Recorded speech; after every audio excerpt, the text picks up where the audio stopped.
سورۃ الملک ہے، مکہ میں پیارے رسول صلی اللہ علیہ وسلم پر نازل ہوئی۔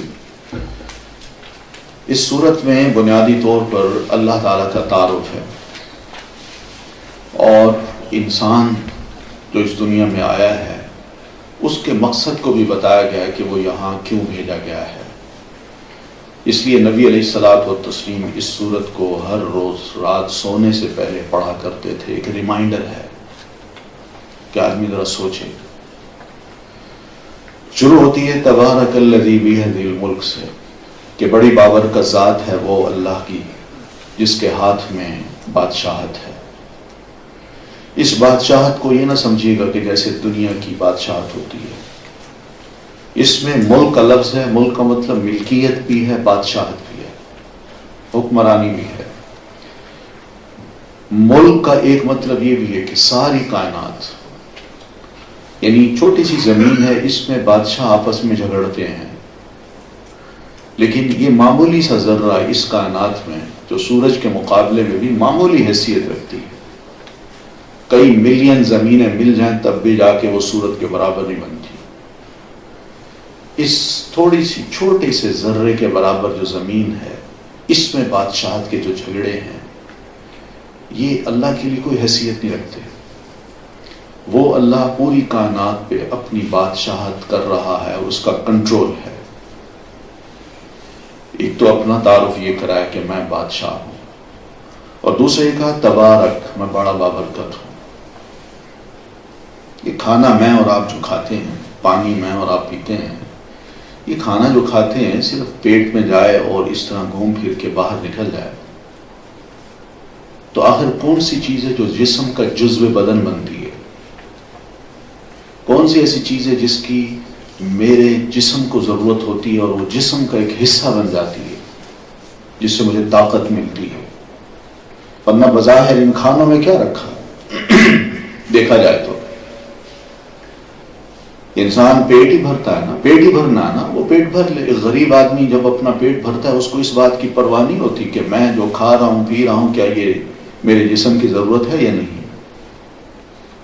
لیکن اللہ تعالیٰ فرماتے ہیں کہ میں جب کوئی بھی چیز انسان کو دیتا ہوں یا انسان کے ارد گرد کچھ بھی ہے، وہ بظاہر تو استعمال کر رہا ہے، وہ ایک نعمت ہے، لیکن اس میں ایک اضافہ یہ ہوتا ہے کہ اس میں برکت ہوتی ہے، وہ اللہ کا فضل ہوتا ہے۔ ہر شے کا استعمال آپ دیکھ لیں تو ہر شے میں اللہ تعالیٰ کی برکت نظر آتی ہے، ہر شے میں۔ کوئی شے ایسی نہیں جس کا میں انکار کر سکوں کہ ہاں اس میں برکت نہیں ہے۔ اور یہ صرف میری ذات تک محدود نہیں ہے، پوری دنیا میں جتنے بھی انسان ہیں، جتنے بھی پرندے ہیں، جتنے بھی جانور ہیں، ان سب کی جو ضرورت ہے وہ بھی اللہ پوری کر رہا ہے، اور اس کے ساتھ ساتھ اس میں برکتیں پیدا کر کے اس کے وجود کو بہت کچھ بخش بھی رہا ہے۔ یہ ہے اللہ تعالیٰ کی ذات، اور یہ کمال آپ کو ہر جگہ نظر آئے گا۔ کسی اور کے دیے میں یہ برکتیں نظر نہیں آئیں گی۔ وَهُوَ عَلَى كُلِّ شَيْءٍ قَدِيرٌ، اور وہ ہر چیز پر قدرت رکھنے والا ہے، ہر چیز۔ میں بھی ایک شے ہوں، آسمان بھی ایک شے ہے، سورج بھی ایک شے ہے، جس چیز کا وجود ہے وہ شے ہے، اس پر اللہ تعالیٰ کا اقتدار ہے، قوت رکھتا ہے، پورا کنٹرول رکھتا ہے۔ جب چاہے اپنا فیصلہ اس پہ صادر کر دے۔ بندہ مجبور ہے، بندہ کچھ نہیں کر سکتا، اللہ کے حکم کے آگے وہ بے بس ہے، اور ہر شے اللہ کے حکم کے آگے بے بس ہے۔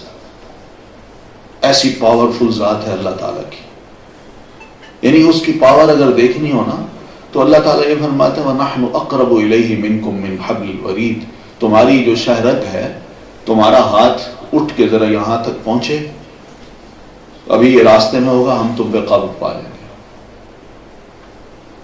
اور ہوتا بھی ایسے ہی۔ تو یہ وہ ذات ہے جس نے خلق الموت والحیات، جس نے موت اور زندگی کو پیدا کیا۔ موت بھی اللہ کی ایک تخلیق ہے اور حیات بھی ایک تخلیق ہے، دونوں نعمتیں ہیں، نعمتیں۔ ہم موت کو شاید برا سمجھتے ہوں، واقعی انسان اچھا نہیں سمجھتا کہ موت آ جائے، لیکن اگر دیکھا جائے کہ موت اللہ تعالیٰ نہ لکھ دے تو کیا ہوتا؟ ذرا سوچیے، میرے اپنے آباء و اجداد کتنے ہوتے جو زندہ ہوتے، موت نہ ہوتی، اور پھر اس کے بعد ان کی عمریں کتنی طویل ہو چکی ہوتی، اور پھر اس کے بعد وہ کتنے کمزور ہو چکے ہوتے، اور تیسری چیز یہ کہ وہ کتنے محتاج ہوتے۔ ان کی زندگی بھی اجیرن ہوتی، اور میری زندگی جو جوانی کی ہے ان کی خدمت کر کر کے اس طرح گزر جاتی۔ وہ بھی ایک آزمائش ہوتے، ان کی زندگی ان کے لیے آزمائش ہوتی، میری جوانی بھی آزمائش بن جاتی کہ میں اپنی اس جوانی میں اپنے بزرگوں کی خدمت کرتا ہوں یا نہیں۔ تو اس اعتبار سے دیکھا جائے تو موت ایک نعمت ہے کہ اللہ تعالیٰ ایک بندے کو ایک بڑا اچھا بھلا وقت دے دیتا ہے، بچپن ہے، جوانی ہے، جوانی کے بعد ادھیڑ عمری ہے، اور ادھیڑ عمری کے بعد جو ہی وہ بڑھاپے میں قدم رکھتا ہے، کمزوری اس کو چھوتی ہے، اور آہستہ آہستہ وہ دنیا سے رخصت ہو جاتا ہے۔ اس لیے موت ایک اٹل فیصلہ ہے اللہ تعالیٰ کا، اس نے یہ پیدا کی ہے، کہتے ہیں میں پیدا کی ہے، خلق الموت، میں نے پیدا کی ہے۔ موت کا نام سن کے ویسے ڈر بھی لگتا ہے، لیکن اللہ نے موت کیوں پیدا کی اس کا بھی جواب آگے آ رہا ہے، اور زندگی بھی اللہ نے پیدا کی جس میں ہم اس وقت گزر رہے ہیں۔ اللہ نے ہمیں زندگی دے دی، ہم کچھ بھی نہیں تھے، لم یکن شیئا مذکورا، جب دنیا میں نہیں آئے تھے تو ہمارا نام کوئی لیتا ہی نہیں تھا، جو ہی دنیا میں آ گئے تو میں کسی کا بیٹا بن گیا، کوئی میری ماں بن گئی، کوئی باپ بن گیا، کوئی چچا بن گیا، کوئی ماموں بن گیا، کوئی دادا بن گئے، کوئی نانا بن گئے، یہ سارے رشتے قائم ہو گئے، لیکن اس سے پہلے کوئی نہیں جانتا تھا۔ اللہ نے زندگی بھی دے دی، اور اس زندگی میں بہرحال جو لطف، جو مزے، جو میں مزے کر رہا ہوں یا لطف اٹھا رہا ہوں، جو نعمتوں سے محظوظ ہو رہا ہوں، یہ وہ چیز ہے جس کو کہا جاتا ہے زندگی۔ تو ان دونوں کو اللہ تعالیٰ فرماتے ہیں میں نے پیدا کیا ہے، تم چلتے پھرتے جو نظر آ رہے ہو نا، یہ میری وجہ سے ہے، اور جب بالکل بیڈ پہ لیٹ جاؤ گے بے جان ہو کے، وہ بھی میں ہی کروں گا۔ لیکن یہ موت اور زندگی میں نے کیوں پیدا کی؟ لیبلوکم، تاکہ وہ تمہیں آزمائے، یہ ہے مقصد زندگی۔ ایکم احسن عملا، کہ تم میں کون ہے جو بہترین عمل کرتا ہے۔ بس یہ زندگی موت جو اللہ تعالیٰ نے میرے ساتھ وابستہ کر دی ہے، اس میں اصل میں میری آزمائش ہو رہی ہے، اور آزمائش اس بات کی ہے کہ میں کیا بہترین عمل کرتا ہوں کہ نہیں، یہ سب چیز ہے۔ تو گویا کہ یہ دنیا میں ہماری زندگی ایک ٹیسٹ ہے، ہم ایگزامینیشن ہال میں ہیں، ہمارا یہاں ٹیسٹ ہو رہا ہے، اور اللہ ہمیں چیک کر رہا ہے، کہ دیکھ رہا ہے کہ ہم میں کون ہے جو بہترین عمل کرتا ہے۔ یہ نہیں کہا اچھا عمل، اچھے سے زیادہ بہترین عمل، دی بیسٹ، اور دی بیسٹ جو ہوتا ہے نا، وہ اخلاص میں ڈوبا ہوا ہوتا ہے، بندہ خالص ہو کے، چاہ کے، پوری چاہت کے ساتھ دوسرے کے لیے عمل کرتا ہے، اور وہ عمل دنیا بھی سمجھتی ہے کہ ہاں واقعی بہترین عمل ہے۔ تو اللہ کو بہترین عمل چاہیے، بہترین عمل۔ ہماری اس زندگی میں، ہماری زندگی میں ہمارا یہ ٹیسٹ جو ہے یہ تھوڑے وقت کے لیے ہے، اس لیے موت اللہ نے ساتھ لگا دی ہے، کچھ پتہ نہیں۔ اس کو آپ یوں سمجھیے جیسے کوئی آپ نے ٹیسٹ دینا ہو، امتحان دینا ہو، آپ اس سے پہلے کیا کریں گے؟ تیاری کریں گے، اچھی طرح تیاری کر کے ایگزامینیشن ہال میں جائیں گے۔ اب یہ دنیا جو ہے یہ تیاری کی ہے، اور ایگزامینیشن ہال میں ہم پہنچ گئے، ہمیں پرچہ دے دیا گیا، یہ بھی دنیا کا ایک حصہ ہے کہ بھئی یہ آپ کے یہ کوسچنز ہیں، آپ اس کا جواب لکھیے، اور اتنا وقت ہے آپ کے پاس، 3 گھنٹے۔ اب یہاں میں بیٹھ کے اگر واقعی پیچھے تیاری کر کے آیا ہوں تو میں بڑا اچھا پیپر حل کر سکتا ہوں، اور مجھے اندازہ بھی ہو جائے گا کہ یہ سوال میرے لیے کچھ نہیں، میں جانتا ہوں ان کا جواب، میں کامیاب ہو جاؤں گا۔ لیکن اگر میں نے پیچھے سے تیاری نہ کی ہو اور پیپر میرے ہاتھ میں تھما دیا جائے کوشچن پیپر، تو ظاہر ہے میں نے کچھ تیاری نہیں کی، مجھے کسی سوال کے جواب کا علم ہی نہیں۔ اور اگر میں یہ کہوں گا یہی بیٹھا رہوں گا، کوئی بات نہیں، تیاری نہیں کی تو میں بیٹھا رہوں گا، تو ہم بیٹھ بھی نہیں سکتے، اس لیے کہ ٹائم بڑا لمیٹڈ ہے، 3 گھنٹے صرف، اور ایک ایک گھڑی کا جو ٹک ٹک ہے وہ مجھے باور کرا رہی ہے کہ لمحات گزر رہے ہیں، وقت قریب آ رہا ہے، پرچہ چھین لیں گے، اگر میں نے نہ بھی دیا تو چھیننے والے آ جائیں گے اور پرچہ چھین جائیں گے۔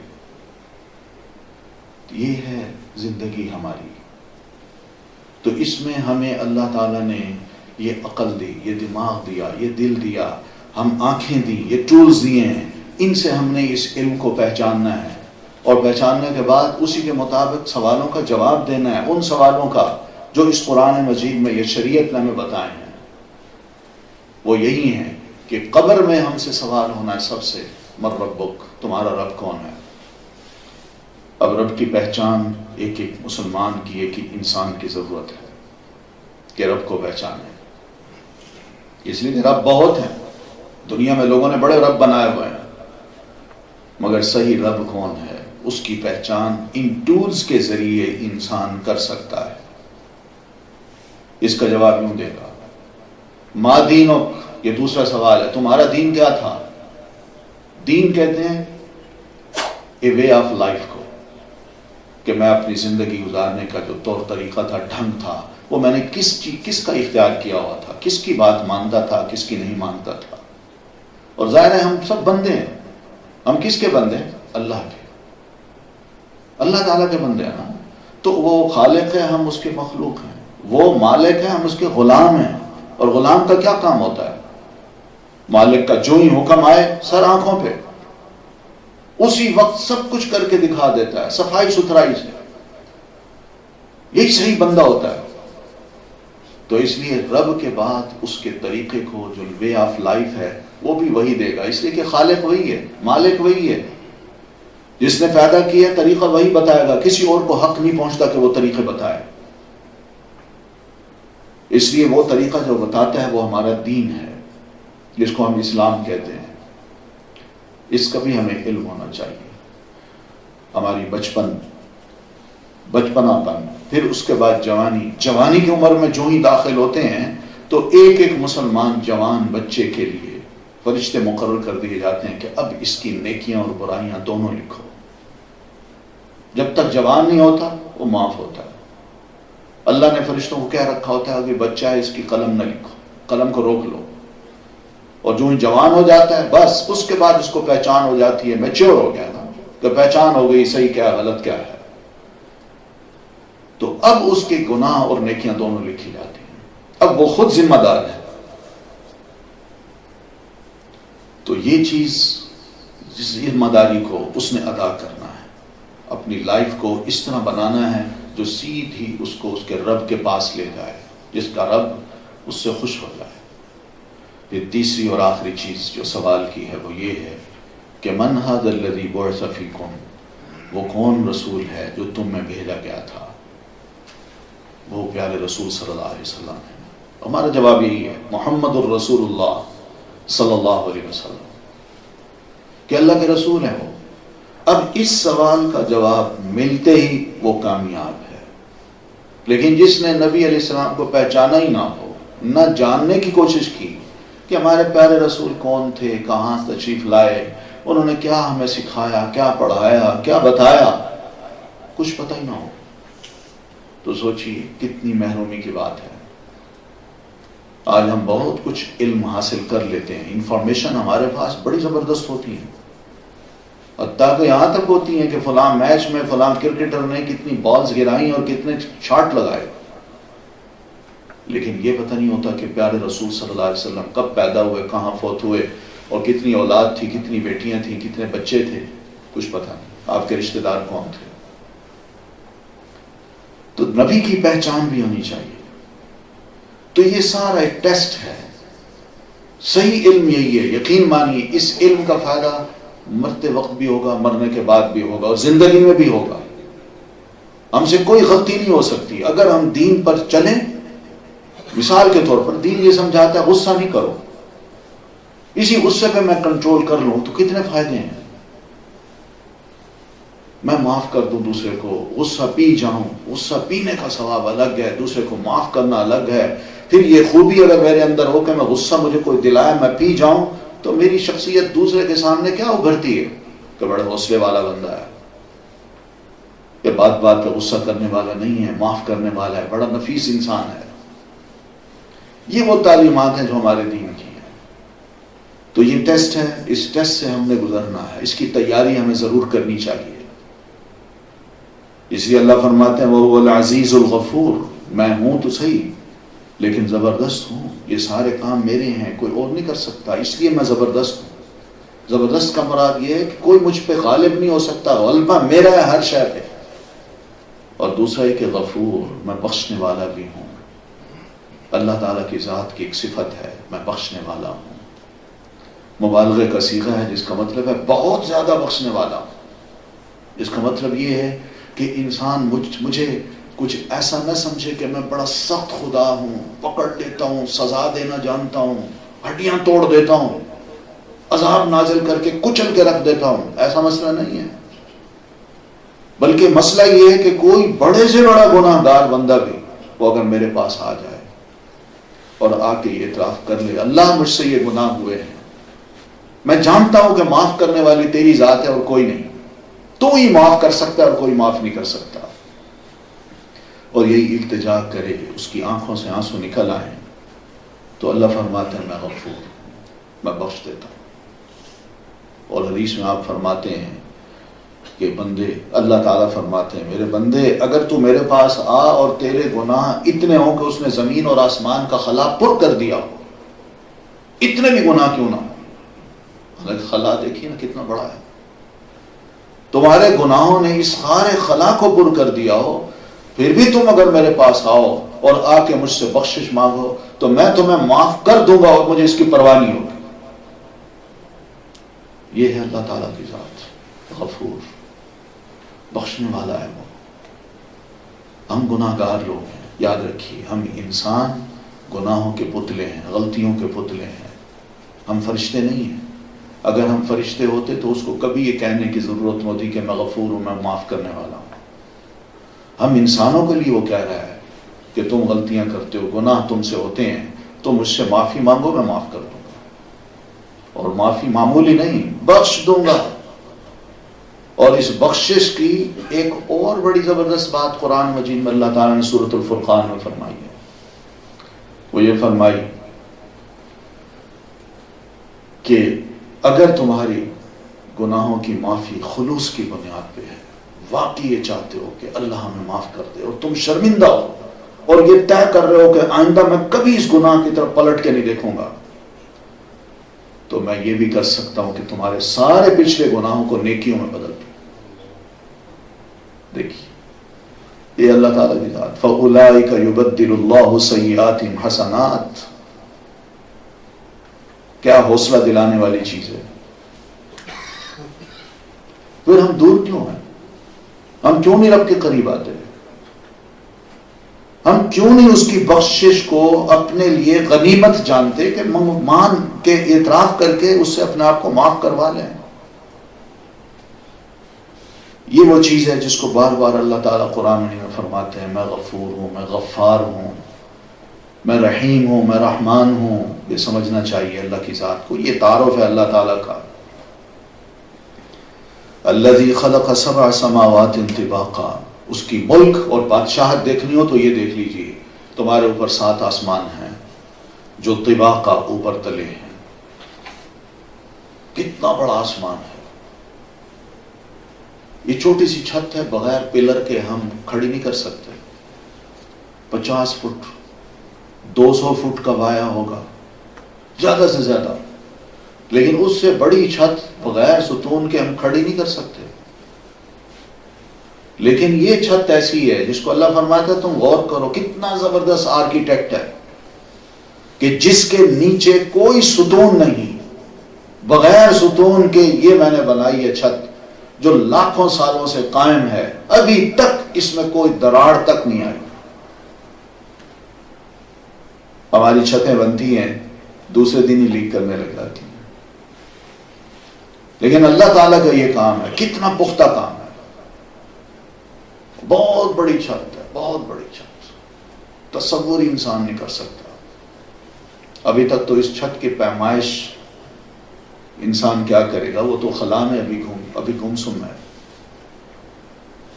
اتنا بڑا خلا ہے جس کو ابھی تک وہ جان نہیں سکا، چھت تک تو پہنچنا بڑا محال ہے، لیکن ہمیں بظاہر جو نظر آتا ہے وہ یہی ہے کہ یہ چھت بڑی خوبصورت چھت ہے، دن کو اپنا رنگ بدلتی ہے، جب صبح سورج نکلتا ہے تو اس کا رنگ مختلف ہوتا ہے، جب عین وسط میں سورج آ جاتا ہے تو اس کا رنگ بالکل مختلف ہے، اور جب شام کے قریب ہوتا جاتا ہے تو اس کا رنگ مختلف ہوتا جاتا ہے، کبھی نیلا ہے، کبھی سفید ہے، کبھی رنگ برنگا مختلف رنگ دے رہا ہے، اور پھر اس کے بعد جب سورج غروب ہوتا ہے تو اس وقت شام کی خوبصورت لالی شفق جو ہے وہ اس کے رنگ کو اور نمایاں کر دیتی ہے، اور پھر آہستہ آہستہ سورج جب غروب ہو جاتا ہے تو یہ چھت ساری سیاہ ہو جاتی ہے، اور اس سیاہی میں جگمگ جگمگ کرتے ستارے نظر آتے ہیں۔ اللہ فرماتی ہے میں نے پیدا کیا ہے کوئی زبردست اللہ تعالیٰ سے بڑھ کے؟ کوئی نہیں۔ پھر ما تری فی خلق الرحمن من تفاوت، اللہ کی اس تخلیق میں، رحمان کی اس تخلیق میں تم معمولی سا بھی نقص نہیں دیکھو گے، معمولی سا نقص۔ کوئی کہہ تو صحیح کہ جناب اس آسمان میں مجھے یہ خرابی نظر آ رہی ہے، اللہ نے یہ ایسے نہیں پیدا کرنا چاہیے تھا، اس کو یوں پیدا کرنا چاہیے تھا۔ کوئی دنیا کے سارے آرکیٹیکٹ مل کے اس چھت پہ معمولی سا اعتراض تلاش کر کے دکھائیں، نہیں کر سکتے۔ اتنی زبردست تخلیق ہے اللہ تعالیٰ کی، ہر تخلیق ایکوریٹلی کمپلیٹ ہے، ایکوریٹ ہے، اس میں ذرا بھر بھی آپ کو معمولی سا نقص نظر نہیں آئے گا۔ فرجع البصر، تو دیکھنے والے ذرا آسمان کی طرف نگاہ اٹھا کے دیکھ، هل تری من فطور، کیا تمہیں کوئی بھی آسمان میں معمولی سا دراڑ یا لکیر نظر آتی ہے؟ ثم ارجع البصر، اگر یقین نہیں آتا تو دوبارہ ذرا نظر اٹھا کے دیکھ لو۔ کرتین ینقلب الیک البصر خاسئا، تمہاری نظر کتنا کہیں بھی کوئی شے معمولی سی تلاش کرنا چاہے کہ اس میں کوئی نقص ہے، کوئی عیب ہے، میں تلاش کر لوں، چاہے دوربینیں بھی لگا لو، مائکروسکوپ بھی لگا لو، ہبل جیسی چیز بھی لگا لو، تمہاری یہ آنکھیں ساری ناکام و نامراد ہو کے واپس آ جائیں گی، تمہیں کچھ بھی معمولی سا نقص بھی اس تخلیق میں نظر نہیں آئے گا۔ یہ وہ اللہ کی ذات ہے۔ اسی طرح ہر تخلیق کو دیکھیے، اللہ تعالیٰ فرماتے ہیں انا خلقنا، کیا ہے، انا کل شیء خلقناہ بقدر، ہم نے ہر شے کو اندازے کے مطابق بنایا ہے، ہر شے کو۔ یہ اندازہ کیا ہے؟ اندازہ یہ ہے کہ آپ دیکھ لیجئے کہ میرے ہاتھ ہیں، ان کی یہ 5 انگلیاں جو ہیں یہ اللہ تعالیٰ نے اندازے سے بنائی ہیں، اپنا ایک اندازہ ہے۔ یہ نہیں کیا کہ بالکل ایک چھوٹی انگلی ہو ایک بہت بڑی ہو، یا جو 2 آنکھیں یہاں لگائی ہیں تو ایک آنکھ سامنے اور ایک پیچھے کر دے، یا 2 آنکھیں ایک چھوٹی ہو ایک بڑی ہو، یا ایک نیلی اور ایک کالی ہو، ایسا کام نہیں کیا۔ بقدر، اندازے سے۔ یہ بقدر میں ہر وہ اندازہ، چاہے وہ گولائی میں ہے، چاہے مستطیل ہے، چاہے لمبی ہے، چاہے چوڑی ہے، یہ جو ہم سارے ٹرائی اینگلز بناتے ہیں، یہ شکلیں بناتے ہیں، یہ سب قدر میں، پوری جیومیٹری اس میں آ گئی ہے کہ ہم نے ہر شے کو قدر سے بنایا ہے، ہر شے کو۔ تو یہ اللہ تعالیٰ ہے، اس کی کسی تخلیق میں آپ کو کوئی عیب نظر نہیں آئے گا، بلکہ دیکھ کے کہیں گے سبحان اللہ، واقعی اللہ تعالیٰ کی ذات کیا زبردست ہے۔ پھلوں کو دیکھیے، پرندوں کو دیکھیے، ذرا زو میں جا کے مختلف جو پرندے ہیں رنگ برنگے ان کو دیکھیے، کیا بندہ دیکھتا ہے حیران، اتنی خوبصورت مخلوق۔ مچھلیاں دیکھ لیجئے، تتلیاں دیکھ لیجئے، کیا زبردست مخلوق ہے۔ پھول دیکھ لیجئے، ان پہ آنے والے رنگ دیکھ لیجئے، بدلتے رنگ دیکھ لیجئے، نزاکت دیکھ لیجئے، یہ کیا چیزیں ہیں؟ اللہ کی شان ہے، اللہ تعالیٰ فرماتے ہیں یہ سارے کام میں کرتا ہوں.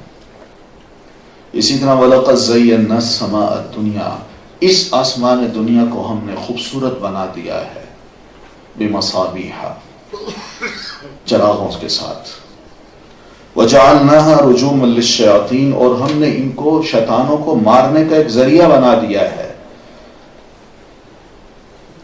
دو فائدے بتائے ہیں اس آسمان پہ ستاروں کے، کہ ایک تو مصابیح، مصباح کی جمع ہے، مصباح کہتے ہیں چراغ کو.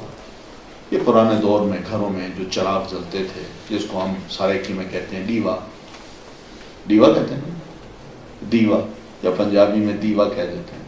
تو یہ جو چراغ ہے، اس چراغ کو دور سے بندہ دیکھ کے اپنی ایک رہنمائی پا لیتا ہے کہ فلاں جگہ کوئی نہ کوئی ہے، روشنی نظر آ رہی ہے. تو اللہ فرماتے ہیں میں نے اس آسمان کو ایک تو ان چراغوں سے یعنی ستاروں سے بڑا خوبصورت بنا دیا ہے. رات کے وقت اس تھال میں یہ سجے ہوئے چراغ دیکھیں تو کتنے خوبصورت نظر آتے ہیں، حیران ہوتا ہے انسان. اور ورنہ اگر یہ چراغ نہ ہوتے، اندھیرا ہوتا، تاریکی ہوتی، تو ایک خوف ہوتا بندے کو کہ کیسا ماحول ہے. لیکن چراغ جلا کے آسمان کو بڑا خوبصورت کر دیتا ہے انسان. یہ چراغ کتنے ہیں؟ لا تعداد ہیں، ہم گن ہی نہیں سکتے. ام المومنین سیدہ عائشہ رضی اللہ تعالی عنہ یہ بیان کرتی ہیں کہ رات کے وقت، اندھیری رات تھی، رات کے وقت میں اور اللہ کے رسول صلی اللہ علیہ وسلم ایسے چارپائی پہ لیٹے ہوئے ہیں. میری نظر آسمان پہ پڑی تو میں نے جگمگ کرتا آسمان جب دیکھا تو میں نے ایک سوال کر دیا، اللہ کے رسول یہ اتنی لا تعداد ہے ان کی ستاروں کی، کیا کوئی ایسا بندہ بھی ہے جس کی نیکیاں اتنی ہوں؟ تو آپ نے فرمایا ہاں، کہ عمر بن خطاب رضی اللہ تعالیٰ عنہ کی نیکیاں اتنی ہیں. کہتی میں نے یہ سنا تو فوراً ہی میرے ذہن میں یہ سوال آیا کہ اگر چچا کی عمر اتنی ہے، چچا عمر کی اگر نیکیاں اتنی ہیں تو پھر میرے بابا کی؟ تو میں نے سوال کیا تو میرے بابا کی کتنی نیکیاں ہیں؟ یعنی ابو بکر صدیق رضی اللہ تعالیٰ عنہ کی. تو نبی علیہ الصلوۃ والتسلیم فرمایا تمہارے بابا کی نیکیاں، صرف سن لو کہ غار ثور میں ہجرت کی رات، غار ثور میں جو ابو بکر نے میرے ساتھ وہ رات بسر کی تھی، وہ رات اور عمر کی ساری نیکیاں یہ بس اس رات کے برابر ہے. باقی اضافی نیکیاں تم خود جان لو کہ تمہارے بابا کی کتنی زیادہ ہوں گی. تو بندہ حیران ہوتا ہے کہ اتنی تعداد یعنی جس کو کاؤنٹ نہیں کیا جا سکتا. اللہ فرماتے ہیں میں نے یہ چراغ جلا دیے ہیں. ایک تو فائدہ یہ ہے کہ اللہ تعالیٰ نے ان کے ذریعے اس آسمان کے تھال کو خوبصورت بنا دیا ہے. ایک فائدہ تو یہ بتایا ہے. دوسرا فائدہ یہ بتایا کہ وَجَعَلْنَاهَا رُجُومًا لِلشَّيَاطِينِ، شیطانوں کے لیے مارنے کا ایک ذریعہ بھی ان کو بنا دیا ہے. وہ کیسے؟ یہ شیطان جو جن ہیں یہ اوپر جاتے ہیں، اوپر جا کے کوشش یہ کرتے ہیں کہ کچھ سن گن لیں، فرشتوں کے درمیان کوئی باتیں ہو رہی ہوں کسی کے بارے میں، کوئی اللہ نے فیصلہ صادر کیا ہو اور فرشتے آپس میں کوئی بات کر رہے ہوں تو ہم بھی تھوڑی سی بات سن کے نیچے جائیں اور اس بات کو اپنے چیلوں چانٹوں کو بتا دیں اور وہ اپنے پھیلا دیں. اللہ فرماتے ہیں اب جو بھی اوپر آتا ہے نا تو ہم نے ان ستاروں کو مارنے کا ایک ذریعہ بنا دیا. وہ ٹارگٹ کرتے ہیں ایسے شیطان کو اور شیطان کے پیچھے وہ ستارہ پڑتا ہے اور اس کو یا تو مار کے راکھ کر دیتا ہے یا زخمی ہو جاتا ہے یا جان بچا کے بھاگ جاتا ہے، وہ اب سن نہیں سکتا. یہ دو فائدے ستاروں کے اللہ نے بتائے ہیں، بس تیسرا کوئی فائدہ نہیں ہے. میری مراد یہ ہے کہ ہم جو آپس میں ایک دوسرے کو سوال کرتے ہیں کہ آپ کا سٹار کیا ہے، یہ فائدہ نہیں ہے، یہ علم نہیں ہے، یہ مسلمانوں کا علم نہیں ہے، یہ یونانیوں کا ہے. انہوں نے بت پرستی کو جس طرح رواج دیا انہوں نے اس چیز کو بھی اپنے ہاں پھیلا دیا اور دنیا بھر میں اس چیز کو پھیلا دیا ہے. ستارے ایک مخلوق ہے بے جان، ان کے اندر کیا ہمت کہ وہ ہم پر کوئی اثر انداز ہو سکے. اللہ تعالیٰ کی ذات ہے جو ان کا بھی خالق ہے ہمارا بھی خالق ہے. وہ ہمارا جب خیال کر رہا ہے اور کہتا ہے تم ڈائریکٹ مجھ سے پوچھو تو میں دینے کو تیار ہوں، پھر ہم ستاروں سے اپنی وابستگی کیوں رکھتے ہیں؟ یہ کچھ نہیں کر سکتے۔ یہ دو فائدے بتائے ہیں۔ وَأَعْتَدْنَا لَهُمْ عَذَابَ السَّعِيرِ، ایسے شیطانوں کے لیے ہم نے جہنم کی جلتی آگ کا عذاب تیار کر رکھا ہے۔ کیونکہ یہ شیطان کیا کرتے ہیں، جا کے اپنے چیلوں چانٹوں کے کانوں میں چھوٹی سی بات ہوتی ہے اس کو بتنگڑ بنا کے پیش کر دیتے ہیں، اور یہ پھر دکانیں کھول کے اپنے کام کو خوب پھیلاتے ہیں اور لوگوں کو گمراہ کرتے ہیں، اللہ تعالیٰ سے کاٹتے ہیں اور ستاروں سے جوڑتے ہیں جو اللہ کی مخلوق ہے، کہتے ہیں یہ نفع دے گا یہ نقصان دے گا، ان کا کیا کام ہے؟ تو ایسے کام کرنے والوں کے لیے ہم نے کیا کیا ہے، اعتدنا لہم عذاب السعیر، جہنم کی دہکتی آگ کا عذاب ان کے لیے ہم نے تیار کر رکھا ہے۔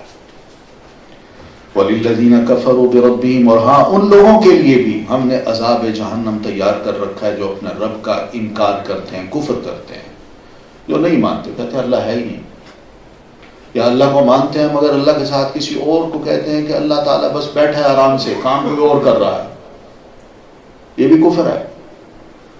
اللہ تعالیٰ مجھ پر، دیکھیں بار بار اللہ تعالیٰ فرما رہے ہیں میں عزیز ہوں، کنٹرول کرنے والا ہوں، میرا غلبہ ہے، مجھے کوئی شکست نہیں دے سکتا، مجھ سے بڑا کوئی بادشاہ ہو نہیں سکتا، مجھ سے بڑا کوئی کنٹرولر ہو نہیں سکتا۔ تو جب وہ یہ کہہ رہا ہے تو پھر کوئی کہے نہیں اللہ کا کنٹرول مجھ پہ نہیں ہے تو کس کا ہے؟ کوئی اور اللہ مانتا ہے نا، پھر تو یہ کفر ہوتا ہے، یہ کفر ہوتا ہے۔ اللہ فرماتے ہیں ایسے لوگوں کو بھی میں پکڑوں گا اور عذاب جہنم دوں گا۔ یہ باتیں مکہ میں نازل ہوئی، یہ صورت مکہ میں سنیے، مکہ میں ابو جہل تھا، امیہ تھا، یہ بڑے بڑے کفار لیڈر تھے، یہ سب اللہ کا نام لیتے تھے، مانتے تھے اللہ تعالیٰ کو، مگر اس طرح نہیں مانتے تھے جس طرح نبی علیہ السلام یا قرآن نے اللہ کا تعارف کرایا۔ انہوں نے کچھ خدا بنا رکھے تھے، ان کے پاس بھی جاتے تھے، وہ یہ بھی کہتے تھے اللہ اللہم، ان کی دعائیں اللہ تعالیٰ نے قرآن میں بیان فرمائی ہیں، لیکن اس سب کچھ کے باوجود ان کے پاس خدا بھی تھے اور خدا بھی تھے، اور خداؤں کو مقرر کرنا اور یہ کہنا کہ اللہ تعالیٰ نے ان کو اختیار دے رکھا ہے، تو یہ بھی کیا ہے، کفر ہے۔ یعنی اللہ تعالیٰ کو اس معنی میں اللہ نہیں سمجھا جا رہا جس طرح اللہ تعالیٰ نے قرآن مجید میں اپنے آپ کو سمجھایا ہے۔ اس لیے اللہ فرماتے ہیں تم جو عمل کرو، سورۃ قاف کی پہلی آیت ہے، سورۃ محمد کی پہلی آیت ہے، تم جو بھی کرو، حاجیوں کو ستو پلاؤ، خانہ کعبے کو صاف ستھرا کرو، جو مرضی کرو، اس کفر کی وجہ سے میں نے تمہارا ایک ایک عمل برباد کر لیا، تمہیں کچھ نہیں ملے گا کل قیامت کو۔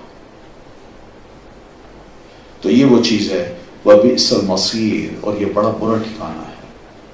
اِذَا أُلْقُوا فِيهَا، جب یہ ڈالے جائیں گے اس جہنم میں، سَمِعُوا لَهَا شَهِيقًا، تو وہ سنیں گے اس کا چلانا یا دھاڑنا، یہ دوزخ کی آواز ہوگی، جلنے کی آواز، شعلے ہیں نکل رہے ہوں گے بڑے بڑے ستونوں کی طرح، جوش مار رہی ہوگی دوزخ، اور اللہ فرماتے ہیں ایسے حال میں ان کو جب دوزخ میں ڈالا جائے گا تو وہ جانے سے پہلے، ڈلنے سے پہلے یہ آواز سنیں گے، خوفناک قسم کی آواز، تو بندہ خود خوف زدہ ہو جائے۔ شہید کہتے ہیں کہ گدے کی آواز ہوتی ہے نا، جب وہ اپنی آواز کو سٹارٹ کرتا ہے تو سٹارٹ کرتے کرتے کرتے یہ پیک پہ لے جاتا ہے، تو اس کو کہتے ہیں شہید، اور پھر پیک کے بعد جب وہ نیچے آتا ہے آہستہ آہستہ اپنی آواز کو ختم کرتا ہے، اس کو زفیر کہتے ہیں۔ تو گدے کی آواز کتنی مکروہ ہوتی ہے، بندہ سن نہیں سکتا، اس لیے تو ہمیں کہا جب گدے کی آواز سنو تو اعوذ باللہ پڑھو، اعوذ باللہ من الشیطان الرجیم۔ تو یہ یعنی اس طرح کی آواز ہوگی، انتہائی مکروہ، انتہائی ناپسند، شور مچاتی، چیختی چلاتی ہوئی، بندہ پکڑ کے اس میں ڈال دیا جائے گا، وہی تفور، اور وہ غصے سے جوش کھا رہی ہوگی کہ آج مجھے موقع ملا ہے، کہاں ہے مجرم، میں آج ان کو پکڑوں اور میرے اندر آئیں، میں ان کو جلاؤں، ان کو عذاب دوں۔ تکاد تمیز من الغیظ، قریب ہے کہ وہ پھٹ پڑے غضب سے، جوش جو اس کے اندر ہوگا۔ اللہ فرماتے ہیں اس کا یہ حال ہے، یہ جو بات قرآن مجید میں کی ہے، اس کی وضاحت پیارے رسول صلی اللہ علیہ وسلم نے یوں فرمائی ہے کہ اللہ تعالیٰ نے دوزخ کی آگ کو 1000 سال تک جلایا، یعنی اس کے ہیٹ اپ کیا تو وہ سرخ ہو گئی، پھر نیکسٹ 1000 سال اور جلایا اور ہیٹ اپ کیا، وہ سفید ہو گئی، پھر اس کے بعد 1000 سال تک اور اس کو ہیٹ دی، وہ کالی ہو گئی، کالی۔ آپ فرماتے ہیں دوزخ کی جو آگ ہے وہ کالے رنگ کی ہے۔ دنیا کی جو آگ ہے، اس آگ کو تھوڑا سا ہماری انگلی کو لگ جائے اور ہماری باڈی جو ہے کس طرح آگ کو تیزی سے لے لیتی ہے۔ ہماری یہ سکن جو ہے، یہ اللہ تعالیٰ نے ایسی بنائی ہے کہ یہ تیزی سے آگ کو پکڑتی ہے، آگ کے لیے بہترین ایندھن ہے یہ۔ تو دنیا کی معمولی سی آگ جو ہے وہ ہمارے لیے ناقابل برداشت ہے، تو آخرت کی یہ جو آگ ہے یہ کیسے ہم برداشت کر سکتے ہیں؟ اسی آگ سے تو پیارے رسول صلی اللہ علیہ وسلم ڈرا کرتے تھے، آپ روتے تھے، رب کی جناب میں سجدے میں گر گر کے روتے تھے، ڈرتے رہتے تھے۔ اور آپ سے یہ حدیث منقول ہے کہ نبی علیہ الصلوۃ والتسلیم ہر روز فجر کی نماز کے بعد اور مغرب کی نماز کے بعد 7 مرتبہ جہنم کی آگ سے پناہ مانگتے تھے، فرمایا کرتے اللہم اجرنی من النار، میرے مولا مجھے جہنم کی آگ سے بچا، محفوظ رکھنا۔ یہ نبی کا ڈر ہے، اتنا نبی ڈرتا ہے۔ اور 7 مرتبہ، کیوں؟ جہنم کے 7 طبقے ہیں، 7 گڑھے ہیں اس کے، ہر گڑھے سے اللہ کے رسول پناہ مانگ رہے ہیں۔ یہ پیارے رسول کے آنسو بہتے ہیں رب کی جناب میں، آپ ڈرتے ہیں۔ آپ اپنی بچی کو فرماتے ہیں فاطمہ سلینی من مالی ما شئتی فإنی لا اغنی عنک من اللہ شیئا۔ فاطمہ تم محمد صلی اللہ علیہ وسلم کی بیٹی ہو، یہ مت سمجھنا کہ کل قیامت کو میرے بابا جہنم سے مجھے بچا لیں گے۔ دنیا میں بحیثیت ایک باپ کے تم مجھ سے جو مال مانگتی ہو میں دے سکتا ہوں، مگر یاد رکھنا کل قیامت کو میں دوزخ کی آگ سے بالکل نہیں بچا سکوں گا۔ اگر بچنا چاہتی ہو تو اعملی اعملی اعملی، نیک عمل کرنا، نیک عمل کرنا، نیک عمل کرنا۔ یہ آپ کی نصیحت ہے۔ آپ سوچئے، اللہ کے رسول خود گڑ گڑائیں، خود اپنی اولاد کو نصیحت کریں۔ آپ کو اتنی فکر ہو، دوزخ کا نام آئے آنسو نکلنے لگ جائیں، بندہ ڈر جائے، اور ہمارے دل جو ہے نا وہ مطمئن ہو کہ نہیں انشاءاللہ اللہ ہمیں بخش دے گا۔ کچھ بخشوانے کے لیے کچھ نہ کچھ کرنا پڑے گا۔ یقین مانیے، بخشوانا ہے اپنے آپ کو تو کچھ نہ کچھ ایسے کام کرنے پڑیں گے جس سے اللہ تعالیٰ کم از کم خوش تو ہو جائے ہم سے۔ وہ کہے تو صحیح، ہاں بھائی تم نے چلو یہ گناہ کیے مگر یہ نیکیاں تم نے ایسی کی ہیں، جاؤ میں تمہیں معاف کرتا ہوں۔ مگر کچھ بھی نہ کیا ہو، سوچیے۔ یہ ہے پیارے رسول صلی اللہ علیہ وسلم کی سیرت اور آپ کی یہ تعلیم اپنی بچی کو۔ ہمیں بھی کچھ سوچنا چاہیے، ہمیں بھی ڈرتے رہنا چاہیے۔ زندگی ہے، کچھ پتہ نہیں، کسی وقت آرام سے فرشتہ آ کے ہماری روح کو نکال کے ہمیں لٹا کے جا سکتا ہے۔ پھر ہم ہوں گے اور ہمارے عمل ہوں گے، بس اور کوئی نہیں ہوگا۔ کلما القی فیہا فوج، جب کبھی بھی ڈالی جائے گی اس میں ایک فوج، سألہم خزنتہا، تو جہنم کے داروغے ان سے سوال کریں گے الم یاتکم نذیر، کیا تمہارے پاس کوئی گورنر ڈرانے والا نہیں آیا تھا؟ یہ فوج سے کیا مطلب؟ فوج کا کیا مطلب ہے؟ فوج کا مطلب ہے گروہ۔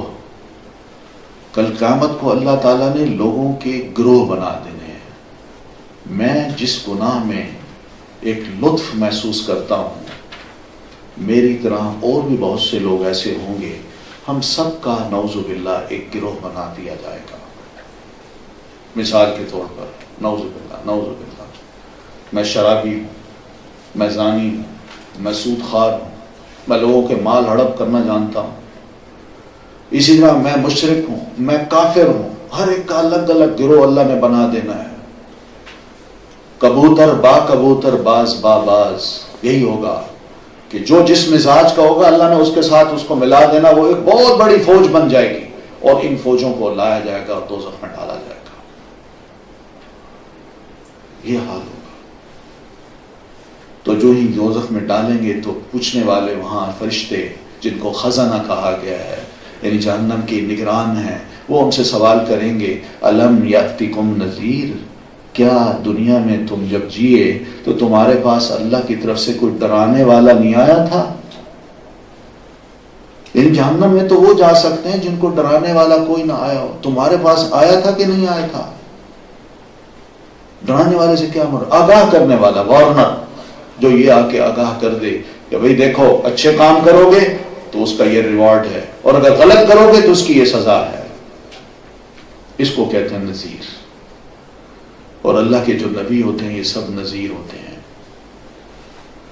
اور پھر نبیوں کا جو مشن ہے، جن کو بعد میں علماء نے سنبھالا ہے اور باعمل لوگ ہیں، وہ بھی نذیر ہوتے ہیں، وہ بھی لوگوں کو یہی بات کرتے ہیں.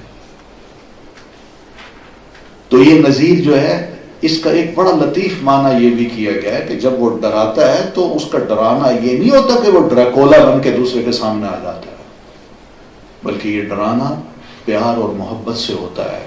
جیسے ایک ماں یا باپ اپنے چھوٹے بچے کو دیکھے کہ وہ بجلی کی تاروں پر کو چھیڑ رہا ہے تو باپ اس کو کہتا ہے بھائی مت چھیڑو، اس کو مت چھیڑو. تو کیا ہے اس میں محبت ہے کہ نہیں؟ باپ کی محبت ہے کہ نہیں کہ خدا نہ خواستہ میرے بچے کو کرنٹ لگ گیا تو اس کو تکلیف نہیں ہوگی، مجھے ہوگی. تو اللہ کا رسول بھی اسی طرح ہی ڈراتا ہے، اور بچوں لوگوں یہ کام نہ کرو، مجھے ڈر ہے کہ کہیں تم دوزخ میں نہ چلے جاؤ. یہ محبت ہوتی ہے اس کی، بڑی والہانہ محبت اور نصیحت ہوتی ہے، اور اس انداز سے وہ دوسروں کو ڈراتا ہے. یہی طریقہ ہونا چاہیے دعوت و تبلیغ کا، کہ دوسرے کی محبت دل میں ہو کہ یہ گناہ گار نہ بنے، گناہ سے بچے اور دوزخ سے بچ جائے. تبلیغ میں، دعوت میں کوئی ڈانٹ نہیں چلتی. نبی علیہ الصلوۃ والتسلیم کو لوگ گالیاں دیتے تھے، برا بھلا کہتے تھے، مگر آپ ان کے لیے دعائیں کرتے تھے. تو الم یاتکم نذیر، کیا تمہارے پاس ڈرانے والا نہیں آیا تھا؟ قالوا بلا، وہ سب کہیں گے بالکل آیا تھا. ہم نے سنی ان کی باتیں، بہت کچھ انہوں نے کہا ہمیں، قرآن پڑھا یا رسولوں کی باتیں کی، تعلیمات پہنچائیں، اللہ کا تعارف کرایا، رسول کا تعارف کرایا، مرنے کے بعد کیا کیا پیش آنے والا ہے وہ بھی بتا دیا. لیکن ہم نے کیا کیا؟ فکذبنا، ہم نے ان کو جھٹلا دیا. ہم نے کہا تم جھوٹ بولتے ہو، ایسا ہو ہی نہیں سکتا.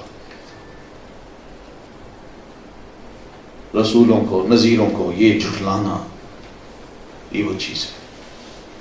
ہوتا ہے کبھی جھٹلانا زبان سے ہوتا ہے، کبھی عمل سے بھی انسان کر دیتا ہے. مثال کے طور پر مسجد میں اذان ہو رہی ہے، مسجد والا کہہ رہا ہے، مؤذن کہہ رہا ہے حی علی الصلاۃ، آؤ نماز کی طرف. میں نہ جاؤں، بھائی کیا نماز پڑھنی ہے؟ میرے نزدیک یہ ٹی وی پہ بیٹھ کے میچ دیکھنا زیادہ بہتر ہے، میں نہیں جاتا. یہ کیا ہے؟ یہ بھی عملی طور پر میں جھٹلا رہا ہوں. تو ایسی چیزیں جو ہیں منہ سے کہنا یا عملی طور پر، یہ وہ چیز ہے جس کو اللہ کی طرف سے ایک مسلمان پر فرض عائد ہو اور بندہ اس فرض کو سر انجام نہ دے، اس کو اہمیت ہی نہ دے، اور جو دوسری چیزیں ان کو اہم بنا لے. تو یہ کیا ہوگا؟ اس کی چوائس کیا ہے؟ اللہ ہے یا وہ خواہشات ہیں جو اس کے سامنے ہیں؟ تو یہ ہے فکذبنا. لیکن انہوں نے بلنٹلی ان کو کہا کہ نہیں تم جھوٹ بولتے ہو، ایسا نہیں ہو سکتا، ہم مانتے ہی نہیں ہیں کہ اللہ ہے یا دوزخ ہے یا جنت ہے یا مر کے دوبارہ اٹھنا ہے، ہم مانتے ہی نہیں. وقلنا، اور ہم نے ان کو پلٹ کے یہ جواب دیا ما نزل اللہ من شیء، اللہ نے تم پر کچھ نہیں اتارا، تم اپنی طرف سے باتیں چھانٹتے ہو، ہم نہیں مانتے ایسی باتوں کو. یہ رسولوں کو انکار اسی وجہ سے تو کیا جاتا تھا، دشمنیاں رسول سے اس وجہ سے کی جاتی تھی کہ یہ رسول ہے ہی نہیں. ابو جہل نے، امیہ نے، اور اس کے بعد بہت سے، اب تک بہت سے ایسے لوگ ہیں جو رسول کو نہیں مانتے. کس بنیاد پہ نہیں مانتے؟ اس وجہ سے کہ جو ہمارا کلچر بن چکا ہے ہم جن جن چیزوں میں انوالو ہو چکے ہیں، ہماری جو یعنی سوشل سیٹ اپ ہے، ہم اس میں یہ چینج کیوں لائیں؟ یہ کیسی باتیں کرتا ہے؟ ہم نہیں مانتے ان کو. ہمیں جینے دیا جائے، جینے کا حق دیا جائے. یہ وہ چیزیں ہیں جس کو انہوں نے کہا ما نزل اللہ من شیء، یعنی اللہ نے آپ پر کوئی شے اتاری نہیں. اگر یہ مان لیں کہ اللہ نے اتاری ہے پھر تو ماننا پڑتا ہے نا. انہوں نے جڑی کاٹ لی. پھر کہا ان انتم الا فی ضلال کبیر، تم تو صرف کھلی گمراہی میں ہو، اس کے علاوہ کچھ نہیں تمہارے پاس. دنیا کہاں جا رہی ہے اور تم ہمیں کہاں لے کے جا رہے ہو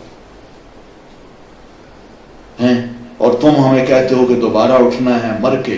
ہم نہیں مانتے اس کو. کون مر کے دوبارہ آج تک اٹھا ہے؟ جو ہو گیا مٹی مٹی ہو گیا، ختم ہو گیا. یہ کیسے ممکن ہے وہ دوبارہ اٹھے؟ قیامت نہیں آنی. میں نہیں مانتا اس کو.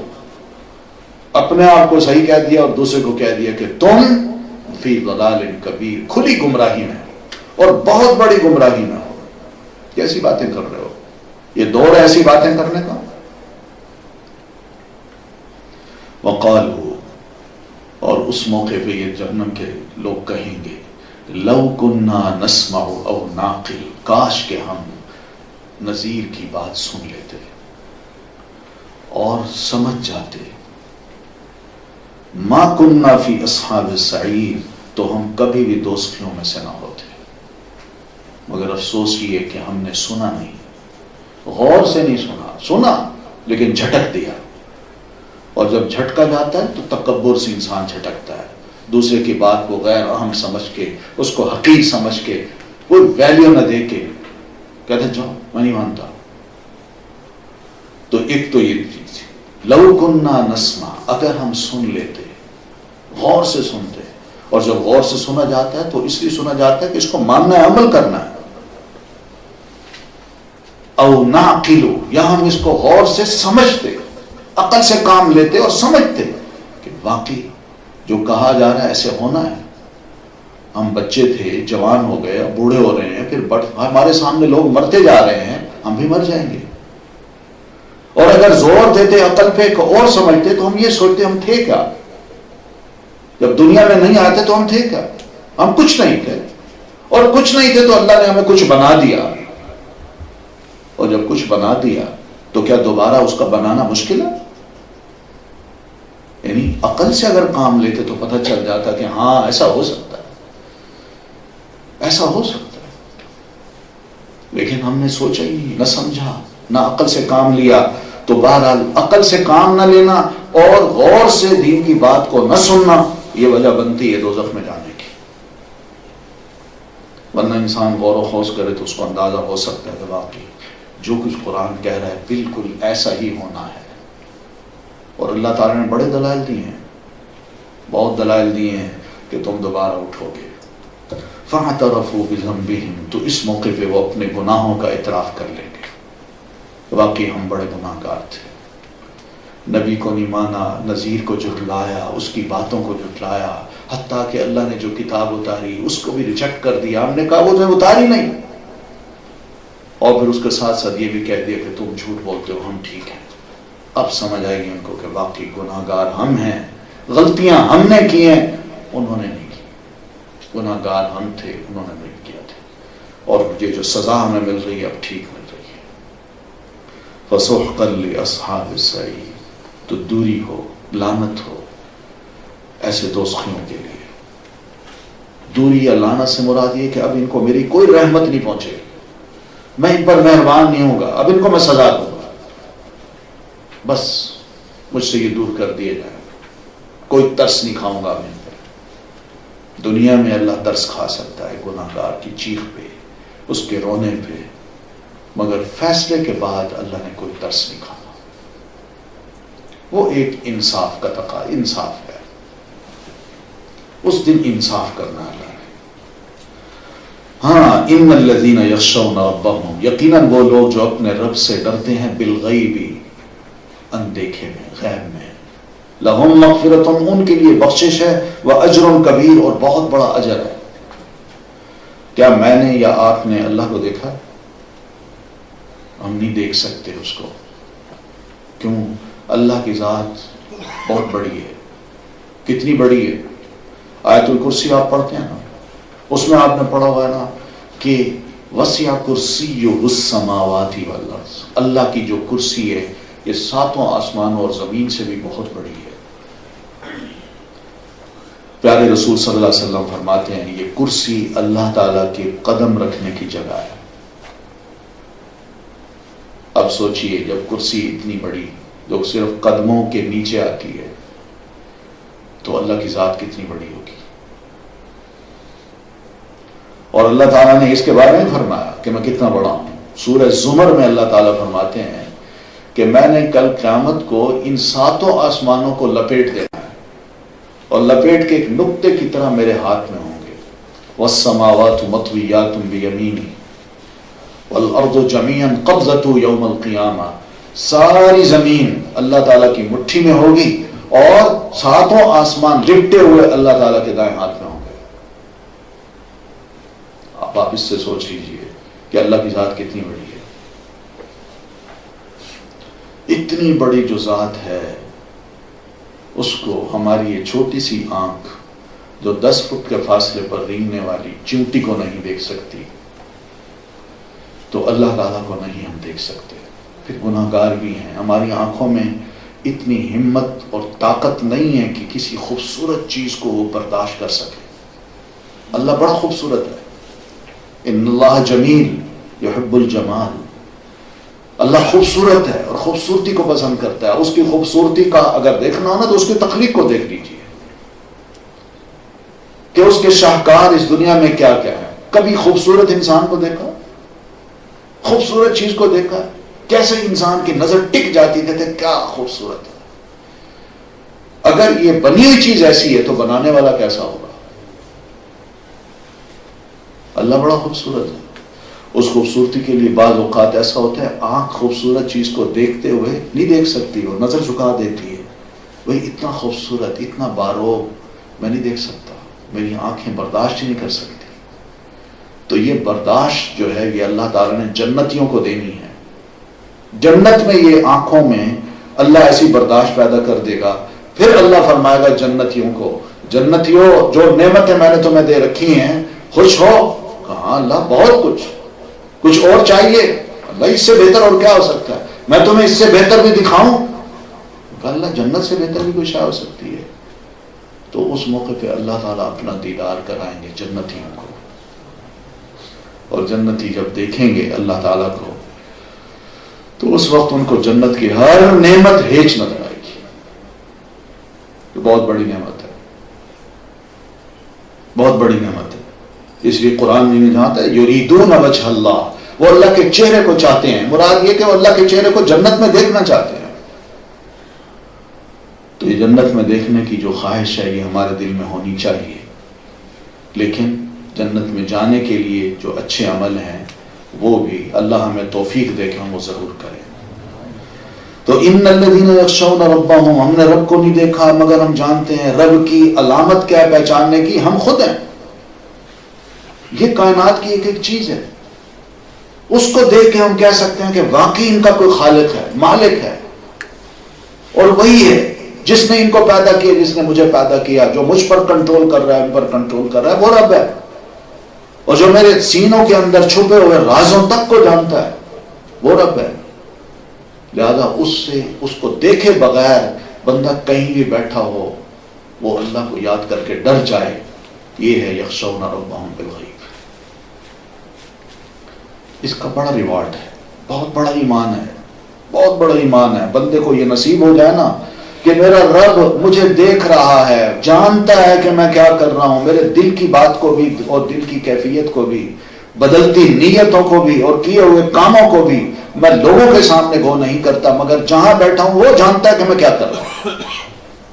تو ایسے موقع پہ جب وہ گناہ کا کوئی کام کر رہا ہو یا اس کے لیے امکان ہو کہ وہ گناہ میں پڑ جائے یا اس کے لیے راستہ کھلا ہو، مگر وہ اس وجہ سے ڈر جاتا ہے کہ میرا رب دیکھ رہا ہے، میں یہ کام نہیں کر سکتا.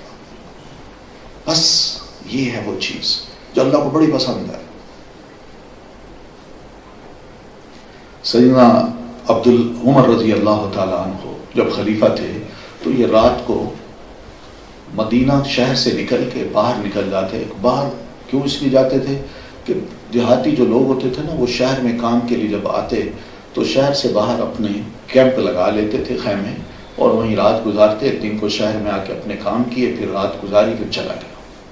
تو یہ آئے ہوئے جو مسافر ہوتے سیدنا عمر رضی اللہ تعالیٰ عنہ ان کے پاس چلے جاتے کہ ان کے حال دیکھوں کہ وہ ٹھیک ہیں, خوش ہیں, آرام سے رہ رہے ہیں, کوئی تکلیف تو نہیں, مسافر لوگ ہیں, کوئی ضرورت ہوگی. تو ایسے ہی گئے ایک بار تو خیموں کے درمیان سے گزر رہے تھے تو ایک خیمے کے قریب سے گزرے تو اندر سے آوازیں آئیں. ماں اپنی بیٹی سے کہہ رہی تھی کہ بیٹا دودھ میں پانی ملا دو. تو اماں کہتی ہے, بیٹی کہتی ہے, اماں آپ کو پتہ ہے خلیفہ نے منع کیا ہے کہ بے ایمانی نہیں کرنی, ملاوٹ نہیں کرنی. ماں یہ چاہتی تھی کہ ہم مسافر ہیں, تھوڑا سا پانی ملا دیں گے, پیسے زیادہ مل جائیں گے تو اس طرح ہم اپنی ضرورت پوری کر لیں گے. مگر بیٹی کہہ رہی ہے نہیں اماں, خلیفہ نے منع کیا. اب دیکھیے یہ ایمان کیا ہوتا ہے. ماں کہتی ہے کون سا خلیفہ تمہیں دیکھ رہا ہے, مگر اماں کے بیٹی کہتی ہے اماں اگر خلیفہ نہیں دیکھ رہا وہ اللہ تو دیکھ رہا ہے. بس ماں چپ ہو گئی. سیدنا عمر کو یہ ادا اتنی پسند آئی, اتنی پسند آئی کہ گھر گئے, اپنے بیٹوں کو جمع کیا اور بیٹوں کو کہا میں اپنے لیے ایک بہو تلاش کر کے آیا ہوں, تو میں کون ہے جو اس بہو سے شادی کرتا ہے. تو ایک نیک بیٹے نے عرض کی میں ابا جان آؤں. اس کے گھر گئے, رشتہ مانگا اور نکاح کر دیا.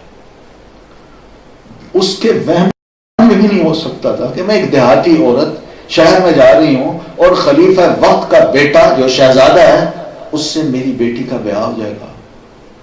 یہ کیا ہے؟ یہ رب کی عنایت ہے, خوف خدا, اس کا یہ صلہ. امام عبداللہ بن مبارک رحمۃ اللہ علیہ ایک بہت بڑے مجاہد, فقیہ, محدث, عالم گزرے ہیں. انہوں نے اپنی زندگی کے ہر سال کو 3 حصوں میں تقسیم کیا ہوا تھا کہ 4 مہینے یہ بزنس کرتے تھے, کماتے تھے, بس جو ہوتا اس پہ پھر سارا سال گزارا کرتے. پھر اگلے 4 مہینے میں یہ کیا کرتے, پڑھتے اور پڑھاتے تھے. پھر اگلے 4 مہینے جہاد کے لیے چلے جاتے تھے. اس طرح انہوں نے اپنے سال کو تقسیم کیا ہوا تھا. ان کے والد ہیں, مبارک ان کا نام ہے, کسی باغ کے رکھوالے ہیں. بڑا خوبصورت باغ ہے اور انہوں نے بڑا خوبصورت بنا رکھا ہے. کافی عرصے سے محنت کر رہے تھے, کرتے کرتے وہ باغ بالکل لد گیا پھلوں سے, اور مالک آتا وہ پھل لے جاتا, یہ اٹھا کے اس کو دے دیتے, یہ لے جاتا, دوستوں کو کھلاتا, تقسیم کر دیتا. تو ایک بار مالک جو ہے وہ اپنے دوستوں کو لے کے باغ میں آ گیا اور مبارک سے کہنے لگا, مبارک یہ مہمان ہیں, ہمیں کوئی درخت اچھا سا بتاؤ جس کے سائے میں ہم بیٹھ کے پھل کھا سکیں. ان کا یہ درخت اچھا ہے, آپ اس کے نیچے بیٹھ جائیے, چلو پھل توڑ لاؤ. وہ گئے, اپنی دانش میں جو پکے پھل تھے وہ لے آئے اور دھو دھا کے ان کے سامنے سجا دیے, لیجیے. مالک نے جب اس کو کھایا تو وہ کھٹا نکلا. تو مبارک سے کہا, مبارک جو کھٹے پھل ہیں اچھے پھل لاؤ. ذرا سکی سی فیل کی نا کہ مہمان ہیں, ان کو پھل ایسے دیے جا رہے ہیں جو کھٹے ہیں. میں تو ان کو بڑی تعریف کر چکا ہوں کہ اتنا خوبصورت باغ ہے اور سارے دیکھ کے کہتے ہیں کیا زبردست پھل ہیں اس کے, تو اب ان کو میں چکھاؤں تو وہ کھٹے. مبارک اور لے آؤ.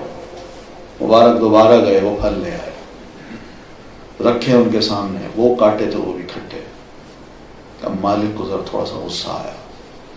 اس نے کہا, اب مبارک تمہیں اتنا عرصہ ہو گیا ہے اس باغ میں کام کرتے ہوئے, تمہیں آج تک یہ پہچان نہیں ہو سکی کہ کھٹا کون سا اور میٹھا کون سا ہوتا. اور مبارک کا جواب دیکھیے, یہ ہے ان الذین یخشون ربهم بالغیب, جو لوگ اپنے رب سے غیب میں ڈرتے ہیں. مبارک کہتے ہیں, جناب آپ نے مجھے اس باغ کا رکھوالا رکھا ہے, پھلوں کا رکھوالا نہیں رکھا. اللہ جانتا ہے جب سے میں نے یہ ذمہ داری سنبھالی ہے میں صرف باغ کو دیکھ رہا ہوں، مجھے پتہ نہیں ہے کہ یہ پھل اس کا ٹیسٹ کیا ہوتا ہے، مجھے پتہ نہیں ہے میٹھا کیا ہوتا ہے، کھٹا کیا ہوتا ہے۔ آپ کا اور میرا معاہدہ تو یہی ہے۔ یہ خدا خوفی، یہ چیز اللہ کو مطلوب ہے۔ انجان اللہ کو میں نے نہیں دیکھا، لیکن میں جہاں کہیں بیٹھا ہوں ڈر جاؤں کہ غلط کام کر رہا ہوں، اللہ نوٹ کر رہا ہے، مجھے کل سزا دے گا۔ یہ چیز ہے جو اللہ تعالیٰ کو بڑی پسند ہے، اور یہی اللہ کے بندے ہوتے ہیں۔ ان لوگوں کے بارے میں اللہ فرماتے ہیں لَهُم مَغْفِرَةٌ، ان کے لیے بخشش ہی بخشش ہے، وَأَجْرٌ كَبِيرٌ، اور بہت بڑا اجر ہے۔ اس لیے کہ بن دیکھے اپنے رب سے ڈر جائیں، اللہ اس کو ریوارڈ کیوں نہ دے۔ اور ڈرنے کا مطلب یہ نہیں ہوتا کہ آدمی کو خدا نہ خواستہ پھر الٹے کام شروع کر دیتا ہے، نہیں، ڈرنے کا مطلب یہ ہوتا ہے یہ گناہ کا کام ہے، میں جو کر رہا ہوں اللہ اس کی سزا دے گا، مجھے بچنا اس سے، میں نیکی کا کام کروں گا جس سے اللہ خوش ہو جائے۔ اور یقین مانیے بہت بڑی قربانی ہوتی ہے، اپنی خواہش کو بندہ ایک طرف کر دیتا ہے، سامنے آنے والی نظر آنے والی چیز کو چھوڑ دیتا ہے، صرف رب کا خوف رکھ کے، اللہ کیوں نہ خوش ہو۔ وَأَسِرُّوا قَوْلَكُمْ أَوِ اجْهَرُوا بِهِ، لوگو تم اپنی کوئی بات چاہے علانیہ کرو یا دلوں میں چھپا لو، اللہ سے کوئی بات چھپ نہیں سکتی۔ یہ تمہارے لیے ہو سکتی ہے کہ میرے لیے سامنے جو بیٹھے میں ان کو تو دیکھ سکتا ہوں، لیکن اس دیوار کے پیچھے کیا میں نہیں دیکھ سکتا، لیکن اللہ کے لیے دیواریں، یہ جسم کی دیوار اور اندر چھپا ہوا دل، اس کی کوئی حیثیت نہیں، حتیٰ کہ دل کے اندر آنے والے خیالات وہ بھی کوئی پردے میں نہیں ہے۔ اللہ فرماتے ہیں اِنَّهُ عَلِيمٌ بِذَاتِ الصُّدُورِ، سینوں کے اندر جو چھپے ہوئے راز ہوتے ہیں میں تو ان کو بھی اچھی طرح جاننے والا ہوں۔ وہ تو کہتا میں یہ جانتا ہوں، صرف اللہ جانتا ہے۔ کوئی اور دعویٰ اگر کرتا ہے کہ میں آپ کے سینے کے اندر جو کچھ بات ہے میں جانتا ہوں، یہ غلط ہے، یہ خدائی کا دعویٰ ہے۔ کسی کو یہ زیب نہیں دیتا کہ ایسے دعوے کرے، اور جو کرتا ہے وہ غلط انسان ہے، وہ صحیح نہیں دعویٰ کر رہا۔ نبی صلی اللہ علیہ وسلم اللہ کے رسول تھے، آپ کو ایک یہودی عورت نے گھر بلایا کہ آپ میرے ہاں آئیے، میں آپ کی دعوت کرنا چاہتی ہوں، تو آپ صلی اللہ علیہ وسلم تشریف لے گئے۔ ہاں، اہل کتاب کی دعوت اللہ کے رسول قبول کر لیتے تھے، تو آپ تشریف لے گئے۔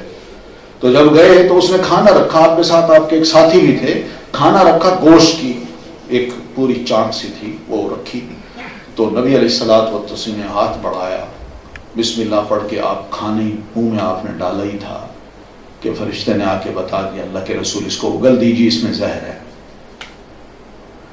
تو رسول اللہ صلی اللہ علیہ وسلم نے اگل دیا، لیکن اتفاق سے وہ صحابی جو لقمہ منہ میں ڈال چکے تھے وہ نکل گئے، اس زہر سے وہ صحابی تو فوت ہو گئے، مگر نبی علیہ الصلوۃ والتسلیم نے وہ باہر نکال دیا۔ اس خاتون سے پوچھا تم نے اس میں کیا ملایا ہے؟ زہر ملایا ہے؟ کہتی جی ہاں۔ ہم نے کہا کیوں؟ کہتی صرف اس لیے کہ اگر آپ اللہ کے سچے نبی ہیں تو آپ کو اللہ نے اطلاع دے دینی ہے، اور اگر آپ جھوٹے ہیں تو خس کم جہاں پاک، یہ اس نے کہا۔ تو نبی علیہ الصلوۃ والتسلیم آخری عمر میں فرمایا کرتے تھے کہ اس زہر کا میں اثر فیل کر رہا ہوں، مجھے تکلیف ہو رہی ہے۔ لیکن یہاں سوچنے کی بات یہ ہے کہ ایک عورت آپ کو بلاتی ہے، نبی علیہ السلام سے اس کے ہاں جاتے ہیں، اس کے سینے میں جو کچھ ہے آپ کو پتہ نہیں ہے، اور پھر اس کے بعد وہ پیش بھی کرتی ہے، آپ کھاتے بھی ہیں، لیکن منہ میں ڈالتے ہیں تو پتہ چل جاتا ہے، فرشتے نے آ کے بتا دیا کہ اللہ کے رسول اس میں زہر ہے۔ لیکن اگر ہم یہ کہیں نہیں آپ کو پتہ تھا، نعوذ باللہ، تو اس کا مطلب ہے کہ وہ صحابی جو بیچارے فوت ہوئے اس کا جرم نعوذ باللہ کس پہ لگتا ہے کہ آپ جانتے تھے، آپ نے جان بوجھ کے اپنے ساتھی کو مروایا؟ نہیں، ایسی بات نہیں ہے، آپ بھی دلوں کی بات کو نہیں جانتے تھے۔ منافق آپ کے پاس آتے بات کرتے تھے، آپ ان کی بات کو سن لیتے، یقین کر لیتے، مگر اللہ آپ کو اطلاع دیتا اللہ کے رسول یہ جھوٹ بولتے ہیں، زبان سے کہہ رہے ہیں مگر دل میں آپ کی قدر نہیں کر رہے، یہ دشمن ہے۔ تو اس لیے کوئی بھی یہ دعویٰ کرتا ہے کہ میں آپ کے دل کے اندر جو کچھ ہے وہ جانتا ہوں، بتا سکتا ہوں، یہ خدائی دعویٰ ہے، یہ انتہائی غلط ہے، یہ نہیں ہو سکتا، ناممکن ہے۔ یہ اللہ تعالیٰ کی صفت ہے، انہ علیم بذات الصدور۔ الا یعلم من خلق، کیا وہ نہیں جانے گا جس نے پیدا کیا؟ یعنی جس نے مجھے پیدا کیا، آپ کو کیا، ہر شے کو پیدا کیا، کیا اس نے پیدا کر کے ایسے چھوڑ دیا؟ نہیں، وہ ہر ایک کو اچھی طرح جانتا ہے کہ یہ کیا کر رہا ہے، باہر سے بھی اندر سے بھی۔ وَهُوَ اللَّطِيفُ الْخَبِيرُ، اور وہ اللہ بڑا باریک بین ہے، باریک بین۔ یعنی جو خیالات ہوتے ہیں نا، ان کو بھی اگر باریک قلم سے ہم کو ان کے خط بنائیں، لکیریں کھینچیں، تو شاید ان کو بھی پہچاننے میں ہمیں کو لنک جوڑنے میں مشکل ہو، مگر اللہ کے لیے وسوسے اور خیالات اور نیتیں یہ سب ایسی ہیں جو دوسرے کو پتہ نہیں چلتی، مگر اللہ ان کو بھی دیکھ لیتا ہے۔ انتہائی لطیف ہے، باریک بین ہے، الخبیر، پوری طرح باخبر بھی ہے۔ یہ نہیں ہے کہ اس نے ایسے چھوڑ دیا کہ آپ جائیے جو کیجیے، مجھے پتہ نہیں کہ آپ کیا کرتے ہیں، نہیں، سب کچھ پتہ ہے اللہ کو۔ تو دیکھیے کتنا زبردست تعارف ہے، یہ اللہ تعالیٰ کا تعارف ہے اس صورت میں۔ لیکن اس تعارف کے ضمن میں اور بہت سی باتیں سمجھا دی، سب لنکڈ ہیں اللہ تعالیٰ سے۔ تو یہ ہے سورۃ الملک، جس میں بہت اہم باتیں ہم مسلمانوں کو سمجھائی گئی ہیں، اس لیے نبی صلی اللہ علیہ وسلم اس کو رات سونے سے پہلے ضرور پڑھا کرتے تھے۔ یہ ریمائنڈر ہے، ریمائنڈر۔ اللہ تعالیٰ ہمیں بھی سمجھ دے اور عمل کی توفیق عطا فرمائے۔ جزاکم اللہ خیر۔